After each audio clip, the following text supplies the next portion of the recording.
El crimen organizado, por más poderoso que parezca, tiene un punto débil: su dinero.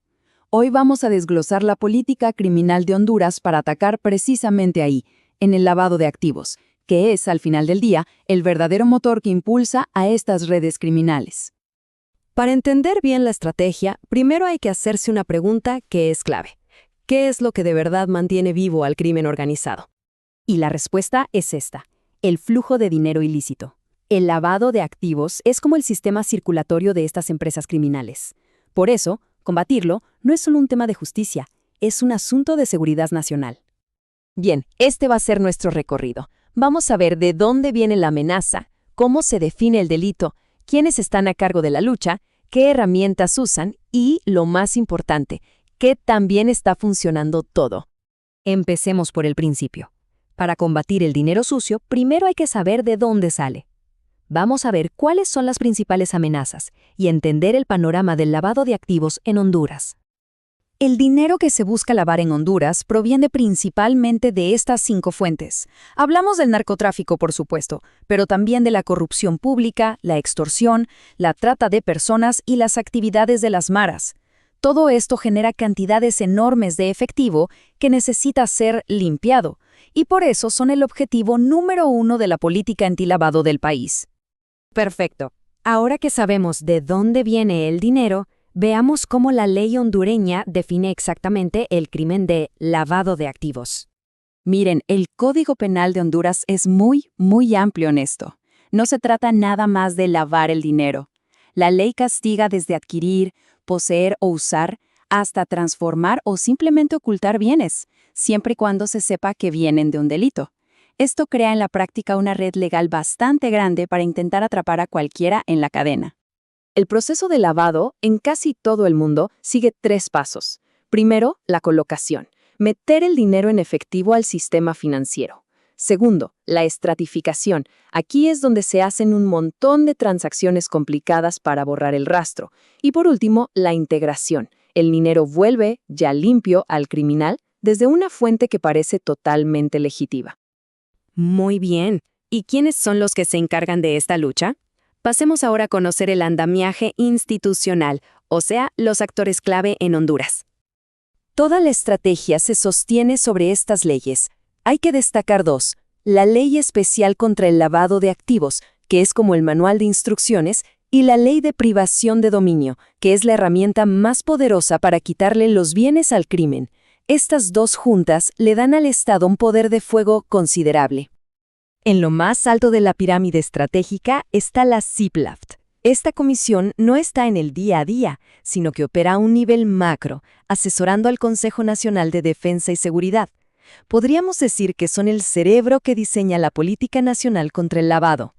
Luego tenemos el corazón operativo del sistema, la Unidad de Inteligencia Financiera, la UIF. Su trabajo es absolutamente crucial. Recibe todos los reportes de transacciones sospechosas, los analiza y convierte esos datos en bruto en inteligencia, en pistas concretas que luego le pasa al Ministerio Público para que investigue. Y cuando las investigaciones tienen éxito y se incautan bienes, ¿qué pasa con todo eso? Bueno, ahí entra en juego la OABI, la Oficina Administradora de Bienes Incautados.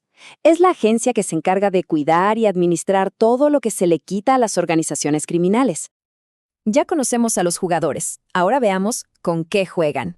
Vamos a revisar las herramientas que tienen a su disposición, el verdadero arsenal de investigación para desmantelar las finanzas criminales. A ver, aquí hay una diferencia que es un cambio de juego total. Por un lado está el decomiso tradicional, que es muy lento. ¿Por qué? Porque primero hay que lograr una condena penal contra una persona para luego poder quitarle sus bienes. Pero la privación de dominio es una bestia completamente diferente. Es una acción civil, independiente, que va directo contra los bienes. No persigue a la persona, persigue al dinero sucio.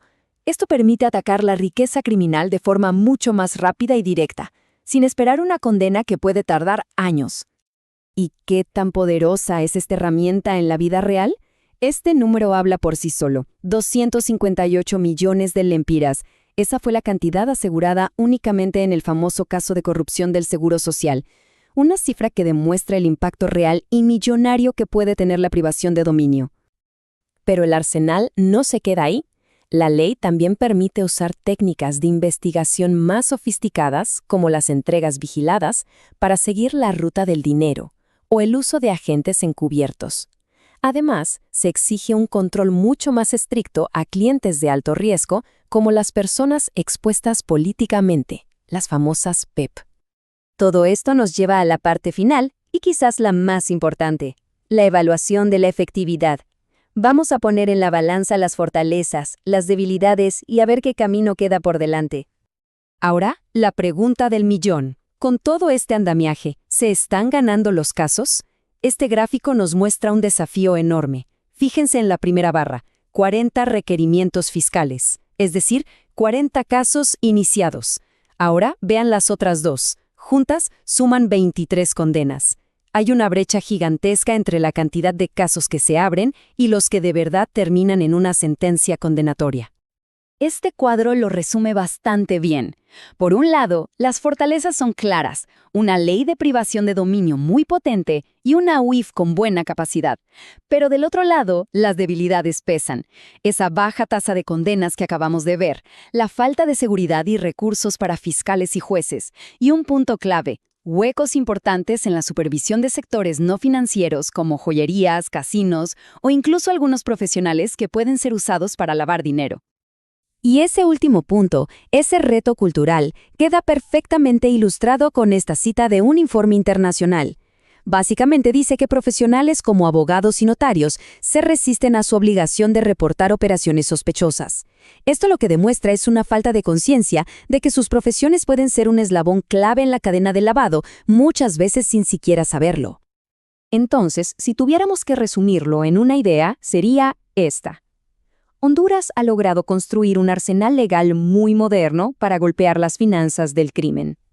El problema, el gran desafío, es que enfrenta obstáculos enormes para implementar esas herramientas de manera efectiva y, sobre todo, para conseguir sentencias firmes en los tribunales. Y esto nos deja con una pregunta final, para la reflexión. Con un arsenal legal tan poderoso sobre el papel, ¿podrá Honduras superar los obstáculos de la vida real, los de la implementación, para por fin cortar esas líneas financieras que le dan vida al crimen organizado? De esa respuesta depende, en gran medida, el futuro de su seguridad.